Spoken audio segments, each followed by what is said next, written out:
বডির চেয়ারম্যান। সম্প্রতি একটি মব কালচারের মাধ্যমে তাকে তার দায়িত্ব থেকে সরিয়ে দেওয়া হয়েছে, সরিয়ে দেওয়ার অপচেষ্টা চলেছে, সেখানে আপনারা সবাই জানেন। তিনি একজন চুয়াডাঙ্গার কৃতি সন্তানই শুধু না, একজন মানবিক চিকিৎসক। চুয়াডাঙ্গা থেকে বহু রোগী খুলনাতে যায় এবং তার কাছে গিয়ে সেবা পায় না, এরকম কিন্তু খুঁজে পাওয়া যাবে না। আমি আগেও বলেছি, উনি দায়িত্ব নেওয়ার পরে বিভিন্ন জেলা পর্যায়ে যে বিএনএসপির চক্ষু হাসপাতাল, ভ্রাম্যমাণ হাসপাতাল যেটি আছে, সেটি দিয়ে তিনি সারা খুলনা বিভাগের বিভিন্ন জেলা চষে বেরিয়েছেন।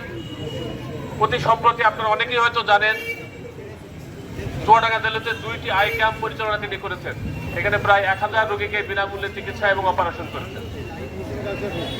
এরকম একজন চিকিৎসককে, যে কিনা জনবান্ধব, মানবিক, তাকে তার জায়গা থেকে হটিয়ে দেওয়ার যে একটা অপপ্রয়াস, আমরা খুলনা চুয়াডাঙ্গা জেলা চিকিৎসক সমাজ তার তীব্র নিন্দা এবং প্রতিবাদ জানাই। চালু হয়েছে আপনারা জানেন, তারই একটি ধারাবাহিকতা মাত্র এটা। প্রত্যেকটা কাজে সেটা নিয়মতান্ত্রিক পদ্ধতি রয়েছে। যদি ওনার কোনো সেরকম সমস্যা থাকে, একটা কর্তৃপক্ষ আছে, কর্তৃপক্ষের মাধ্যমে আজকে শুধু চুয়াডাঙ্গা জেলা না, খুলনা বিভাগের প্রত্যেকটি জেলাতে যে চিকিৎসকদের সংগঠন এই দাবির প্রতি একাত্মতা প্রকাশ করে সবাই রাস্তায় নেমেছে।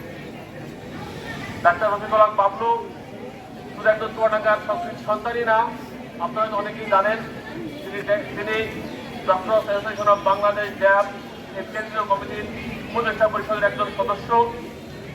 তিনি খুলনা ড্যাবের সভাপতি, তিনি খুলনা বিএমএর সাবেক সভাপতি তথা খুলনা বিভাগের প্রত্যেকটি জেলাতে যে সমস্ত চিকিৎসক আমরা রয়েছে, আমরা মনে করি আমাদের সকলের উপরে এটি একটি আঘাত।